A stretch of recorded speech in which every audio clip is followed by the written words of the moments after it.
Why does service delivery fall below client's expectation? How can the service provider meet the client's expectation?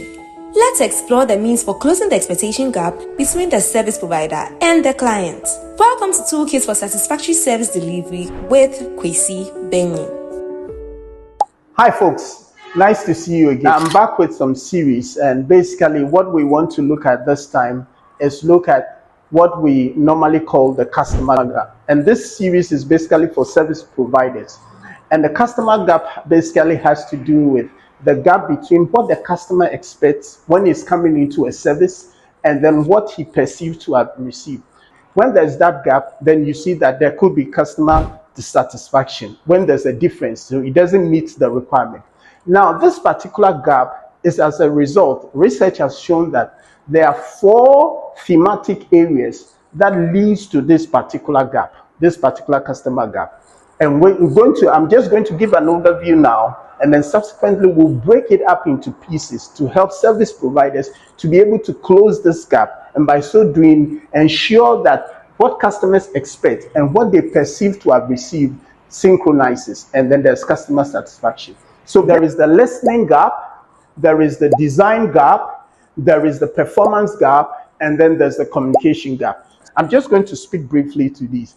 Now, the listening gap has to do with the fact that service providers sometimes think they know what customers want, and that's what we call the listening gap. So once you do not understand what customers want, then there's going to be a listening gap. Now, obviously, that is going to lead to a series of gaps, and then you can never close the gap. But let's take, for instance, if even you understand what customers want, so you've closed the listening gap, the next thing is to be able to design the service. Are you going to be able to design the service based on what you knew customers wanted? And that is what we call the design gap. So now, there's the listening gap. If you get it, now can you design the service in terms of specification to meet what customers expect?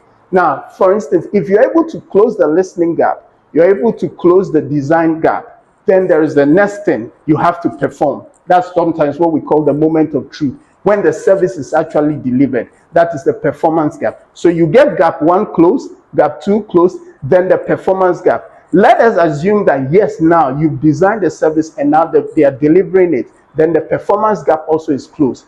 Then there's potentially also a 4th gap. That's the communication gap. You have to communicate what you are going to deliver. And sometimes there's a communication gap. That's the marketing communications, which could also create another gap. So these 4 gaps leads to the what? The customer gap that we talked about. So in subsequent series, we are going to break it down systematically and see how we can close this gap. And by closing these gaps, we'll be able to satisfy the customer. Thank you.